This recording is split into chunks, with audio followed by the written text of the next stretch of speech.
대한민국 인천공항. 아니, 너 진짜 제정신이야? 네 눈에는 여기가 일본으로 보이니? 일본으로 보여? 너 돌아가면 당장 심할서 작성해. 아니면 사직서를 제출하던지. 도대체 어떻게 생겨먹은 애가 일본이랑 한국을 분간을 못하니? 이곳에는 스페인에서 한국으로 입국한 방송국 촬영팀이 몹시 당황한 듯 주변을 두리번거리고 있습니다. 그런데 그 중에는 총괄PD로 보이는 여성인 막내 신입에게 온갖 신경질을 내고 있는데요. 그들의 대화를 보면 마치 일본에 가야 하는데 한국으로 잘못 입국을 한 것으로 보여집니다. 그런데 얼마 후 이 촬영팀은 한국에서 놀라운 경험들을 하게 되고 급기야 일본으로 돌아가는 비행기 티켓마저 취소를 해버리고 말았다고 합니다. 도대체 그들에게는 무슨 일들이 있었던 것일까요? 안녕하세요. 저는 스페인 방송국에서 프로듀서로 근무 중인 마리아 페르난데스라고 합니다. 제가 속한 방송국은 스페인에서 가장 오랜 역사를 가지고 있으며 공중파 중에서는 제일 공정성이 있다고 알려진 텔레비시온 에스파뇰라라는 방송국입니다. 이곳에서 근무를 하고 있다는 것에 저는 큰 자부심을 가지고 있는 사람이죠. 저는 이 방송국에서 뼈를 묻겠다는 신념으로 성공을 위해 앞만 보고 달려가고 있습니다. 그래서 최근에는 거의 매일을 야근을 하게 되었고 그 덕분에 제가 그렇게 좋아하는 초밥 식당에 방문을 한 지도 꽤 오래되었네요. 아마도 많은 분들께서 일본의 음식을 좋아하는 사람들이 많을 겁니다.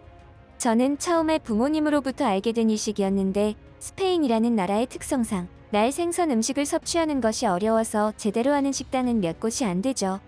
스페인에서는 그래봐야 날 생선을 레몬이나 여러 향신료에 절여주었다가 먹는 세비체 요리가 전부니까요.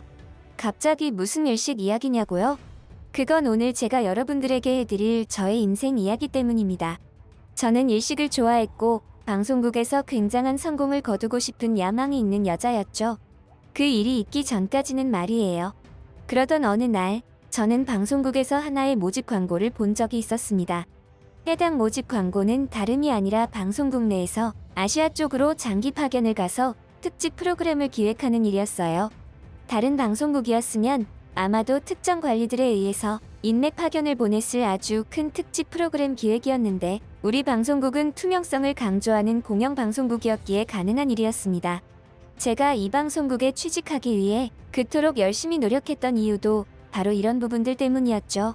저는 이번 프로그램 기획권을 제 인생 최대의 기회라고 생각을 했습니다. 그도 그럴 것이 이번 프로그램을 준수한 시청률로 성공리에 잘 마무리한다면 저의 입지가 더욱 단단해질 것이고 윗선에서도 저를 인정하게 되면 아무래도 더 많은 기회들을 창출할 수 있게 되니까요. 게다가 촬영을 할 아시아 국가를 선택하는 것은 기획자의 선택에 따른다고 되어 있는 부분을 보니 아마도 자유롭게 촬영을 해도 되는 것으로 보여졌습니다.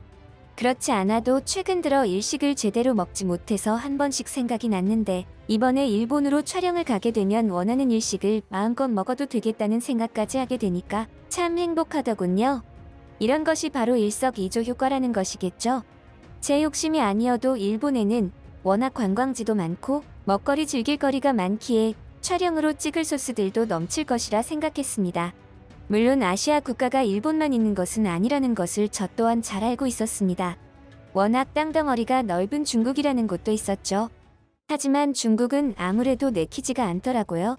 제 주변에는 그곳에 다녀온 사람들이 부당한 처우를 받는 경우도 허다했고 아무래도 중국이 일당 독재 체제인 국가이기에 자유민주주의를 선호하는 대다수의 사람들에겐 내키지 않는 게 당연했습니다. 그리고 최근에는 동아시아 국가 중에서도 특히나 한국이라는 나라가 눈에 띄기는 했습니다. 여러 가지 문화 콘텐츠들이 세계 각국으로 퍼져나가는 흐름새가 심상치 않았거든요. 저는 특별히 아직 시청을 하지는 않았지만 저의 주변에는 한국 드라마나 영화들에 대한 이야기들이 심심찮게 나오곤 했습니다. 하지만 이번에는 음식과 관련된 프로그램을 기획할 예정이라 한국은 제외를 하는 게 맞다고 생각했죠. 이런 생각을 가진 저에게 그런 일들이 벌어지게 될 줄은 정말이지 상상조차 하지 못했습니다. 아직 파견권을 따내지도 못한 주제에 너무 일찍 샴페인을 터뜨리는 것 같아서 저는 한동안 아시아 다큐멘터리 촬영권을 따내기 위해서 엄청난 노력을 쏟아부었습니다. 평소에는 야근을 하더라도 오후 10시 이전에는 퇴근을 하는 편이었지만 최근 들어서는 거의 밤 12시까지 하곤 했습니다. 이러다가 파견을 나가기도 전에 피로에 쩔어서 몸이 상하는 게 아닐까 싶은 정도였죠. 하지만 촬영권을 따내랴, 원래 제가 하고 있던 일을 처리하랴, 몸이 2개여도 모자른 판국이어서 어쩔 수가 없었어요. 이런 노력도 하지 않고 제가 원하는 것을 바라는 건 욕심이잖아요. 최소한 일이 틀어지더라도 제가 할 수 있는 최선을 다하는 게 맞다고 생각했습니다. 그렇게 저는 천만다행으로 아시아 다큐멘터리 촬영권을 간당간당하게 받아낼 수 있었죠. 그때의 그 쾌감이 아직도 온몸에 전율을 주는 듯하네요. 승리자의 표정을 한껏 취하는 저와는 반대로 저의 경쟁자이자 친구라고 할 수 있는 그 녀석의 표정에는 패배의 기운이 짙었죠. 만약 저에게 그런 일이 생기지 않았더라면 아마도 촬영이 끝나는 내내 그 승리감은 사라지지 않았을 겁니다. 최근에 저희 팀에는 신입사원 남자애가 한 명 들어왔는데요. 그 친구는 엄청 영리하고 빠릿대서 제가 늘 옆에 끼고 다니며 솔선수범 일을 알려주던 모범 사원이었습니다. 한마디로 일머리가 있는 친구였죠. 제가 하나를 말해주면 그 친구는 늘 저에게 하나 이상의 결과를 가져다 주었으니 제가 아끼지 않을 수가 없었습니다. 심지어 경력이 어느 정도 있는 친구들보다 더 일을 잘하는 경우도 허다했으니까요. 그래서 저는 그 친구를 아주 신뢰하고 있었고 이번 아시아 파견 촬영과 관련해서도 그 친구에게 많은 일들을 일임하게 되었습니다. 하지만 그것이 원인이 되었을까요? 그 친구에게 너무 많은 일들을 몰아서 준 탓인지 아니면 저의 기대가 지나치게 컸던 탓인지 결국에는 사달이 나버리고 말았습니다. 드디어 파견 날짜가 되어 일본으로 향한 우리 촬영팀은 공항에 입국하는 순간부터 무언가 잘못되었다는 것을 인지하기 시작했습니다. 입국 심사를 받으면서 이곳이 일본이 아니라 한국이라는 것을 알게 되었죠. 저는 곧바로 신입사원을 불러서 이게 어떻게 된 일이냐고 다그쳤습니다. 결국 알고 보니 이 친구가 티켓 예매를 잘못해서 일본이 아닌 한국으로 예매를 했던 것입니다. 이게 말이나 되는 일입니까? 아무리 두 나라가 가까운 이웃나라라고 하더라도 이건 아니죠. 아니, 너 진짜 제정신이야? 네 눈에는 여기가 일본으로 보이니? 일본으로 보여? 너 돌아가면 당장 심화해서 작성해. 아니면 사직서를 제출하던지. 도대체 어떻게 생겨먹은 애가 일본이랑 한국을 분간을 못하니? 저는 너무나 흥분하여 그 친구에게 평소에는 하지 않던 막말까지 쏟아부었습니다. 그리고 저는 다른 팀원에게 지시하여 일본으로 돌아가는 티켓을 다시 예매하라고 했죠. 처음부터 삐걱거리는 일정 때문에 정신이 하나도 없었습니다. 만약 스케줄이 엉켜서 한국에서 시간을 허비하게 된다면 그건 그거대로 난리가 날 일이었죠. 그도 그럴 것이 한국에 대해서는 제가 제대로 아는 것도 없고 일본을 취재하기 위해서 준비를 했던 터라 더더욱 그랬습니다. 솔직히 말씀드리자면 한국을 취재할 생각은 추호도 없었습니다. 취재할 거리가 없다는 생각이었죠. 일본행 티켓을 예약하러 간 팀원은 얼굴이 사색이 되어서 돌아왔습니다. 제일 빠른 티켓을 예매했지만 워낙 인원이 많고 지금 시간이 늦어서 꼼짝없이 한국에서 하룻밤 묵을 수밖에 없는 상황이라고 했죠. 절로 나오는 한숨을 내쉬며 저는 어쩔 수 없다는 생각을 했습니다. 이왕 이렇게 된 거 하룻밤만 한국에서 묵었다가 내일 곧바로 다시 일본으로 돌아가자고 했죠.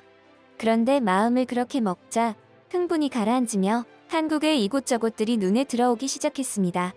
그리고 얼마 지나지 않아서 저는 큰 충격을 받고 말았죠. 아니, 여기가 진짜 한국이라고? 한국 와본 적 있는 사람? 원래 한국이 이렇게 선진 시스템들이 많은 나라였어. 말도 안 돼. 저건 또 뭐야? 그제야 저는 한국의 시스템들이 보이기 시작했습니다. 개중에는 무려 공항 로봇이라는 게 존재했는데 이런 건 스페인 공항에서도 본 적이 없는 것이었기에 무척이나 놀랐습니다. 공상과학 영화에나 나올 법한 것들이 상용화되어서 이렇게 돌아다니고 있다는 게 믿기지 않았죠. 일본에도 이런 게 있다는 소리는 들은 적이 있는데 한국에도 저런 최첨단 시스템들이 있을지는 생각도 못했거든요. 하지만 그 이야기를 팀원들에게 하자 한국을 방문했던 적이 있는 팀원이 일본 공항에 있는 로봇과 한국 공항에 있는 로봇은 차원이 다르다며 저를 질책하더군요. 알고 봤더니 한국의 로봇은 스스로 알아서 움직이고 말하는 인공지능 최첨단 기술이 접목된 로봇이었고 일본 공항에서는 사람이 직접 조종을 통하여 움직이고 말하는 로봇이라는 것이었습니다. 그 말인즉슨 과학 분야에서도 한국은 이미 세계적인 수준이라는 말과도 같았죠. 놀란 마음을 추스르며 한국에 방문했던 적이 있는 팀원에게 한국 호텔에 예약을 부탁했죠. 그런데 호텔을 예약한 그 친구는 저희들을 데리고 택시가 있는 외부가 아닌 지하층으로 데려가는 게 아니겠습니까? 여기는 택시가 지하에 많이 있나? 하는 단순한 생각을 하며 따라갔는데 아니나 다를까 그곳에는 택시가 아니라 지하철역이 있었죠. 저는 당장 이놈의 팀원들을 다시 스페인으로 올려보내버리고 다른 직원들로 갈아치우고 싶다는 생각을 하게 되었습니다. 그도 그럴 것이 스페인에서는 지하철을 타고 호텔이나 중심 도시에 이동을 하려면 엄청 귀찮은 과정들이 존재했기에 한국에서도 그런 줄로만 알았죠. 게다가 우리는 무거운 촬영 장비들도 가지고 있어서 그 과정들이 더더욱 힘겹게 느껴지는 상황이었고요. 그런데 그런 저의 생각을 눈치챘는지 직원은 저에게 믿을 수 없는 이야기를 해주더군요. 한국에서는 지하철로 이동하는 것이 가장 쉽고 편하다고. 게다가 우리가 가는 중심 도시의 호텔은 지하철로 가는 게 더 빠르다고요. 그 말은 과연 진실이었습니다. 한국은 믿기 힘들 정도로 지하철 시스템이 잘 갖추어져 있었고 심지어 공항과 연결된 지하철은 기차 터미널까지 연결되어 있는 것을 보고 경악을 금치 못했죠. 지하철이 대체 어디까지 연결이 되어 있는 거야? 이 정도면 거의 지하 세계를 구축해 놓은 게 아닌가 싶은 생각이 들었습니다. 게다가 역마다 설치되어 있는 스크린 도어를 보며 한국은 참 사소한 것까지 신경을 쓰는 선진국이구나라는 생각을 했습니다. 스페인에서는 지하철역에 스크린 도어가 없어서 매년 사고들이 끊임없이 생겨나고 있기에 저런 부분들이 너무나 부럽다는 생각을 했죠. 게다가 한국에 대해서 잘 아는 직원에 의하면 지하철역에는 치안을 위해서 범죄 예방 디자인으로 지하철역 내부를 설계했다고 했습니다. 그게 무슨 말이냐면 지하철 승강장의 길이 5m, 폭 2m의 안전구역을 한 개씩 만들고 CCTV와 비상전화, 비상벨, 대형 거울, 모니터를 설치하면서 애초에 범죄가 일어나는 심리 자체를 사전에 억제하고 범죄가 만에 하나 일어나더라도 신속하게 시민들이 대응을 할 수 있도록 만들어 놓았다는 말이었습니다. 이런 미친. 그게 사실이야? 그런 것까지 생각해서 지하철역을 만든다는 나라는 듣도 보도 못했어. 그런 내용을 듣고 저만 놀라는 건가 싶어서 다른 팀원들의 표정을 주시하니 그들도 저 못지않게 놀란 듯 했죠. 상상이나 했겠습니까? 범죄를 예방하기 위해서 디자인된 지하철역 승강장이라니. 그제야 다른 나라들의 지하철역과 비교해서 이질적인 느낌을 주는 이유를 알게 되었죠. 저는 한국에 도착한 그날 호텔에 도착하여 많은 생각들을 하게 되었습니다. 그런 생각들은 한국에 대한 호기심 때문에 만들어진 생각들이 대부분이었죠. 한국이라는 나라가 문득 궁금해졌습니다. 어느새 저는 일본에서의 촬영 생각보다 한국에 대한 생각을 더 많이 하고 있었죠. 곧바로 노트북을 펼쳤고 저는 그대로 새벽이 될 때까지 고도의 집중과 몰입 상태를 유지하며 한국에 대해 공부를 했습니다. 그리고 다음 날 저는 팀원들을 불러 모았고 하나의 선언을 했죠. 친애하는 우리 다큐팀. 피곤하죠? 제가 밤새도록 공부하고 연구하고 고민한 게 있는데 들어봐 줄래요? 제 생각에는 일단 한국을 먼저 취재하고 나중에 일본으로 넘어가서 취재를 마무리하는 것으로 계획했어요. 정보들을 뒤져보니까 한국에도 꽤 취재거리가 많겠더라고. 어때요? 다들 찬성, 반대 의견 줘봐요. 의외로 팀원들은 한국에 대한 긍정적인 생각을 가지고 있었는지 반대는 한 명도 없었고 오히려 즐거워하는 팀원들이 많았죠. 처음으로 저와 팀원들이 하나 된 공통 생각을 확인한 것 같아서 내심 기쁘기도 했고요. 그날 우리는 한국의 전통시장이라고 불리는 곳으로 취재를 갔습니다. 그리고 다시 한번 경악을 하고 말았죠. 길거리에서 음식을 파는 모습들에 최첨단 시스템을 갖춘 선진국으로 보였던 한국에 실망을 하던 찰나였습니다. 그런데 저는 그 와중에 한국의 김치를 만들고 있는 듯한 한 아주머니에게 시선이 집중되었어요. 어젯밤 한국에 대해서 급하게 벼락 공부를 하는 와중에 알게 된 슈퍼푸드 김치. 그 슈퍼푸드가 지금 제 눈앞에서 생생하게 만들어지고 있는 과정이 보여졌죠. 저는 급하게 카메라팀에게 지시하여 그것들을 촬영하게 했고 촬영 허가를 받은 이후에는 근처에서 촬영을 하게 되었습니다. 제가 놀랐던 부분은 김치라는 음식이 아주 단순해 보이고 그저 맵기만 한 음식이 아니라는 점이었습니다. 분명히 저에게는 그렇게 인식되는 음식이었고 그렇게 알고 있었는데 말이죠. 김치라는 음식은 아주 손이 많이 가는 음식이었고 게다가 엄청난 정성이 깃든 음식이었습니다. 그리고 한국인들의 지혜가 돋보이는 음식이기도 했죠. 왜 김치라는 음식이 세계 슈퍼푸드로 선정이 되었는지 이제서야 조금씩 감이 잡히기 시작하더군요. 저는 전통시장에서 한국인 아주머니가 김치를 만드는 그 모습을 촬영하고 인터뷰하며 옆에 있던 신입에게 말했습니다. 야, 일본행 티켓 지금 취소하면 전액 환불되냐? 안 돼도 환불해. 그날 이후로 저희는 한국에서 3달이라는 기간 동안 촬영을 진행했습니다. 한국의 여러 전통 음식들부터 시작해서 아름다운 건축물, 그리고 유독 발달한 한국의 치안 시스템. 한국인의 선진 시민의식과 정. 한국은 저에게 있어서 그야말로 보물상자와도 같은 존재였습니다. 3달이라는 시간이 너무 짧게 느껴질 정도로 촬영 콘텐츠가 무궁무진했고, 우리 팀원들은 아주 힘들었지만 그 어느 때보다도 행복한 마음으로 촬영에 임했죠. 한 번씩 불만이 터져 나올 때마다 저는 팀원들을 데리고 삼겹살 회식을 진행했고 소주를 먹였습니다. 그랬더니 마법같이 그들과의 응어리가 풀어지는 듯했죠. 한국에서의 촬영 기간이 모두 끝나고 스페인으로 돌아간 우리는 편집이라는 길고 험난한 과정을 거쳐 하나의 작품을 완성했습니다.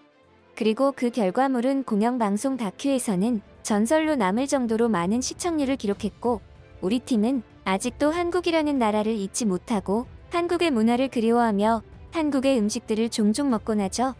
야, 라면에는 김치랑 같이 먹어야 맛있지. 저기 냉장고 가면 내가 먹던 김치 있으니까 가져와서 먹어. 프랑스의 명문대 소르본 대학 강의실. 교수님, 한국은 사실상 선진국 대열에 포함해서는 안 되는 나라 아닌가요? 그렇기 때문에 이 투표는 무효로 처리해야 한다고 생각합니다. 이곳에는 대학 교수가 학생들에게 특별한 과제를 내어주기 위해서 독특한 주제로 학생들에게 투표를 진행하고 있습니다. 그런데 그 중에는 투표 결과에 반기를 들며 교수님에게 따지듯 이야기하는 학생 무리가 있는데요. 이들이 하는 이야기를 들어보면 마치 한국은 선진국이 아니기 때문에 투표 결과에 포함되어서는 안 된다고 주장하는 듯합니다. 하지만 얼마 후 이 강의실에 있던 교수와 학생들은 단체로 한국에 도착하게 되고 그곳에서 충격적인 경험을 하게 되면서 경악을 금치 못했다고 하는데요. 한국이 선진국이 아니라던 프랑스 명문대 학생들에게는 무슨 일들이 있었던 것일까요? 한국이 문화 콘텐츠 강국이라는 것은 사실이야. 그건 나도 인정한다고. 하지만 그런 부분들 때문에 한국이 세계를 주도할 선진국이라고 보기에는 무리가 있는 거 아냐? 저는 프랑스에서도 명망 있는 대학교인 소르본 대학에 재학 중인 오드레이 드모라고 합니다. 오늘 제가 많은 분께 공개하고자 하는 저의 이야기는 제가 한국에서 겪었던 놀라운 일들에 대한 것들입니다. 최근 들어 우리 학과 내에서는 한국의 문화 콘텐츠들을 시청하는 것이 하나의 유행이라고 할 만큼 학생들에게 큰 인기를 얻고 있습니다. 한국의 문화들을 즐기고 있는 사람 중에는 저 또한 포함되어 있었는데요. 이처럼 저는 한국의 문화들을 좋아하고 사랑하는 사람이었지만 딱 한 가지 한국에 대해서 인정하지 않는 부분이 있었습니다. 그건 바로 한국이 선진국에 제대로 된 반열에 올랐는가에 대한 부분이었죠. 물론 아주 특이하게도 개발도상국의 지위를 가지고 있던 한국이었지만 유일무이하게 수십 년 전부터 선진국의 지위를 획득했다는 것을 잘 알고 있습니다. 하지만 그 때문에라도 저는 그것을 인정할 수가 없었어요.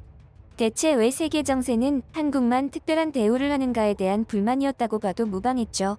반대로 저는 미국을 선망의 대상으로 삼는 학생이었는데요. 프랑스도 매력적인 나라이지만 미국은 미국만의 독특한 느낌의 매력이 있기에 언젠가는 미국에서 살아보고 싶다는 생각마저 하게 되었습니다. 게다가 제가 다니고 있는 학과에서는 나중에 취업을 나가는 경우 어쩌면 미국으로 가야 할지도 몰랐습니다.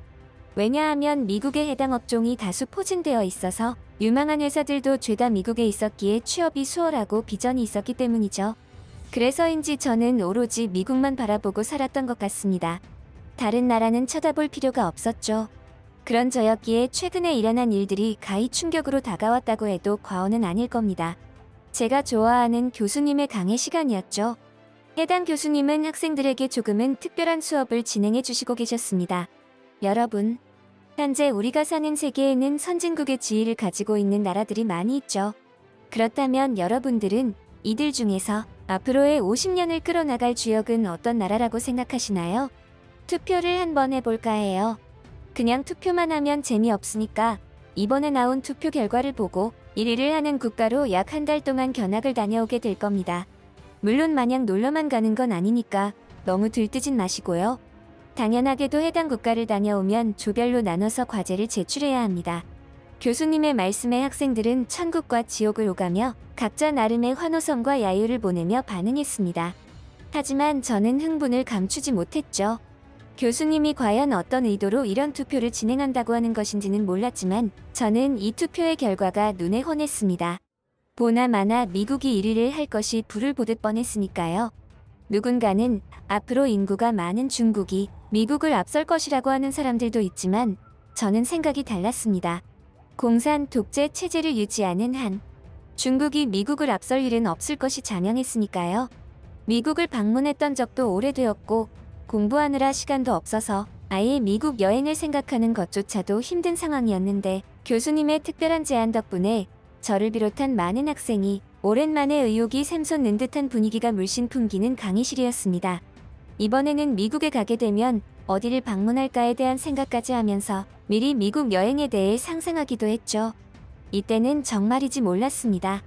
투표의 결과가 그런 어이없는 결과가 될 줄은 말이에요. 드디어 투표하는 날짜가 다가왔고 강의 시간이 되자 그 투표의 결과는 투명하게 공개가 되었습니다. 당시 선진국의 지위를 획득하고 있던 나라는 아시아 국가 11개국, 유럽 국가 33개국, 아메리카 4개국, 오세아니아 2개국으로 총 50개국의 나라 이름을 적어서 각자 학생마다 투표함에 넣는 식으로 진행이 되었습니다. 투표함에 있는 용지들을 개표하는 데는 그리 오랜 시간이 걸리지 않았습니다. 개표가 시작되었고 얼마 지나지 않아서 저의 손에는 식은땀이 배어나왔죠. 전혀 예상치 못한 결과가 눈앞에서 펼쳐지고 있었기 때문입니다. 당연하게도 미국이 압도적인 1위로 부상하여 재미없고 싱겁게 끝나버릴 것으로 예상했던 투표 결과는 의외의 복병이 나타남과 동시에 박빙의 대결로 치달았죠. 미국의 상대는 바로 동아시아 국가인 한국이라는 나라였습니다. 한국? 설마 북한과 대치하고 있는 그곳 말하는 건가? 맙소사. 대체 왜 이런 결과가 나오고 있는 거지? 저는 당최 지금의 상황이 이해되지 않았습니다. 미국과 거의 동률을 보이는 한국이었고 시간이 지날수록 미국에서 한 표가 나오면 한국은 2표씩 따라잡으며 점점 기세가 역전되는 모습까지 보였죠. 그리고 마침내 결과가 나왔고 저는 경악하고 말았습니다. 무려 미국이 12표나 뒤지며 한국에 패하고 말았던 것입니다. 저는 한동안 지금의 상황을 이해하기 위해 부단한 노력을 해야만 했습니다. 다행히도 비단 저 혼자만 이런 기분을 느끼는 것은 아닌 듯 했죠.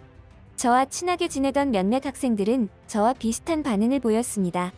그들 역시 이번 견학 목적지는 미국이 될 것이라고 생각하고 있던 학생들이었죠. 어느 정도의 시간이 지나고 정신을 차리려고 부단하게 애썼고 저와 뜻이 비슷한 학생들을 모아서 지금의 상황에 대해 의견을 나누었습니다. 우리의 논의 결과는 교수님에게 가서 항변하자는 것이었죠. 한마디로 교수님에게 지금의 결과를 불복하고 따지자는 거였어요. 솔직히 그렇게까지 하고 싶지는 않았지만 다른 친구들의 뜻이 강력했기에 저 또한 못 이긴 척 그들의 의견을 따랐습니다. 하지만 교수님에게 찾아간 우리는 본전도 건지지 못한 채 교수실을 나오고 말았죠. 투표 결과에 불복하는 우리에게 교수님은 부드럽지만 따끔하게 호통을 치셨습니다. 특히 교수님은 저에게 뼈있는 말씀까지 하셨죠. 자유민주주의를 대변하는 미국을 선망하는 학생이 하는 행동치고는 너무 이중적이지 않느냐란 말이었어요. 그 말씀은 틀린 말이 아니었습니다. 우리는 정당하게 투표를 진행하여 나온 결과를 받아들여야 했죠. 하지만 미국이 아닌 한국이 미래의 50년을 선도할 선진국이라는 말에는 솔직히 공감하지 못했습니다. 인정할 건 인정하겠습니다. 한국이 문화 강국이고 여러 가지 드라마나 케이팝 등을 통해서 세계적인 인기를 끌고 있는 나라라는 것은 저 또한 인정합니다. 하지만 그렇다고 한들 선진국이라는 타이틀은 그런 부분들만을 보는 것이 아니었고 무엇보다 세계를 주도적으로 이끌어갈 제목으로는 한없이 부족해 보이는 게 사실이었죠. 중국이나 다른 유럽 국가가 뽑혔어도 저는 이해하지 못했을 겁니다. 하물며 한국이 뽑혔으니 저의 이런 반응도 당연한 반응이라 생각하고요. 그럼에도 저와 친구들은 해당 결과를 뒤집지는 못했고 결국 교수님과 우리 모두는 한국으로의 여행을 가게 되었죠. 시작이 그러했듯 일부의 학생들은 뛸 듯 기뻐했고 또 다른 학생들은 울상을 지어야 했죠. 하지만 저는 아직도 미국으로의 여행을 포기한 것은 아니었습니다. 제 나름의 생각을 친구들에게 공유하여 기획을 했는데 그들도 제 의견에 찬성을 해주어서 해당 작전을 구사해보기로 했죠. 제가 생각해낸 작전은 다름 아닌 50대 50 전략이었습니다. 총 30일이라는 여행 기간을 절반으로 나누어서 15일은 한국에서 보내고 나머지 15일은 미국에서 보내자는 전략이죠. 사실 저는 완전히 이 계획이 성공할 것이라고 자신했습니다. 한국에서 15일이라는 기간이면 충분히 관광지를 돌고 즐길 것들을 다 즐길 것이라 여겼고, 그러면 다른 친구들이나 교수님도 한국 여행을 즐겨할 것이라 생각했죠. 그 이후로는 당연하게도 미국으로 나머지 기간들을 즐기자는 우리의 의견에 동의할 것이라 생각했고요. 하지만 그런 제 생각에는 큰 오류가 있다는 것을 얼마 지나지 않아서 느끼기 시작했죠. 어쩌면 그런 우리의 생각은 너무나 단순했고 크게 잘못된 생각일지도 몰랐습니다. 한국에 도착하여 하루하루 생활할수록 한국의 모습들은 우리들의 기대를 훨씬 상회하는 수준이었죠. 특히 한국에서 먹은 첫 끼를 저는 아직도 잊지 못합니다. 얼마나 맛있는 음식들이 즐비하는지 그냥 아무 곳에서 들어가도 실패하는 법이 없을 정도였습니다. 제가 먹은 소갈비찜이라는 음식은 먹는 순간부터 식당을 나오는 순간까지 거의 머리를 쳐박고 먹을 정도로 미친 듯 맛있게 먹었죠. 빨간 양념이라서 조금 맵기는 했는데 맛있게 맵다는 말이 바로 이런 말이구나라며 물을 먹어가면서 땀을 흠뻑 흘리며 돼지가 된 듯 먹기만 했습니다.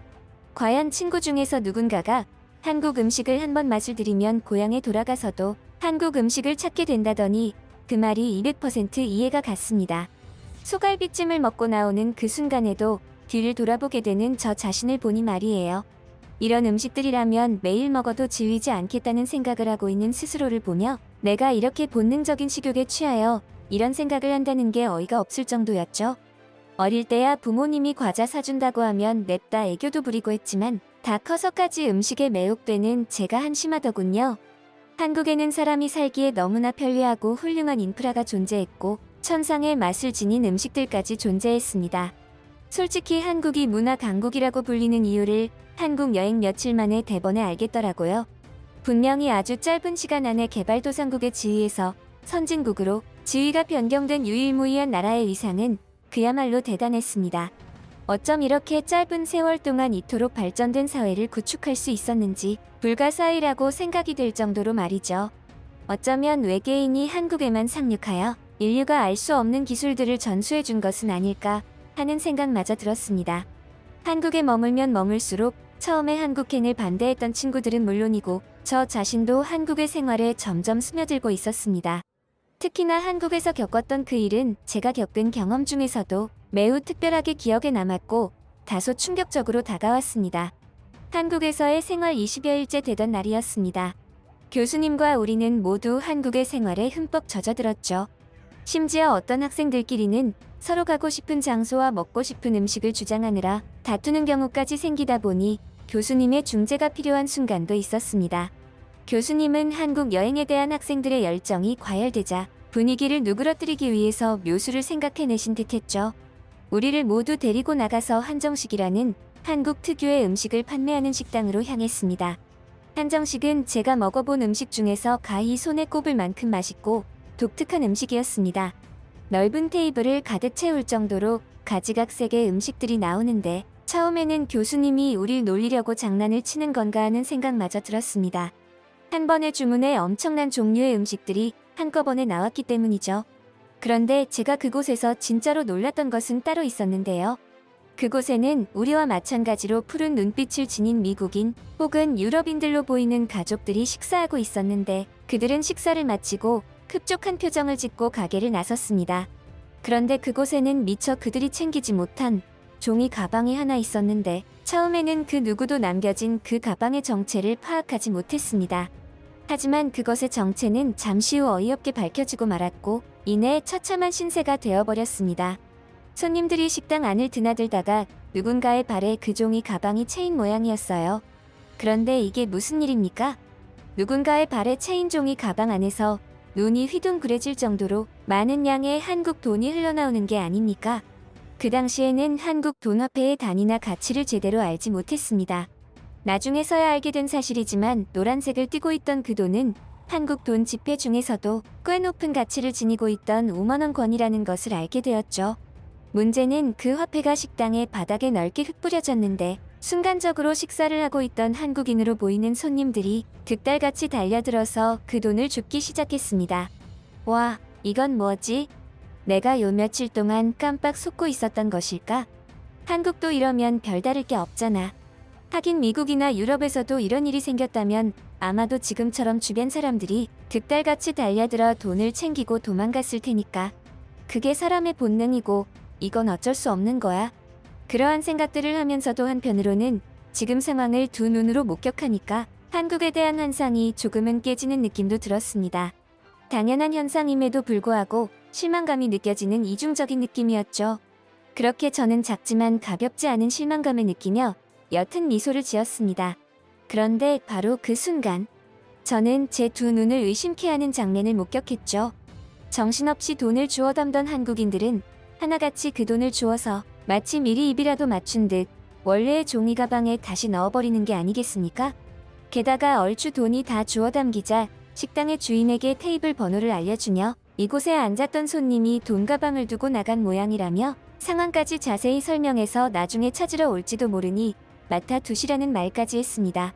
저는 순간적으로 너무나 놀랍고 충격적이라서 저도 모르게 돈을 종이 가방에 넣던 한국분에게 다가가 말을 걸었습니다.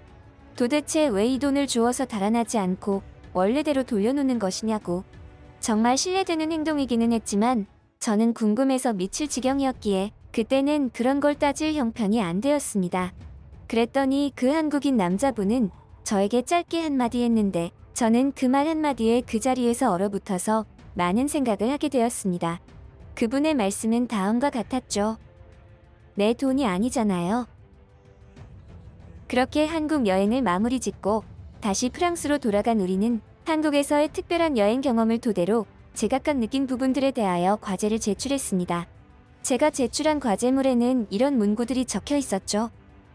한국이 유일무이하게 개발도상국에서 선진국의 지위를 획득한 이유는 다름 아닌 국민들의 선진 시민의식 덕분이라고 생각한다.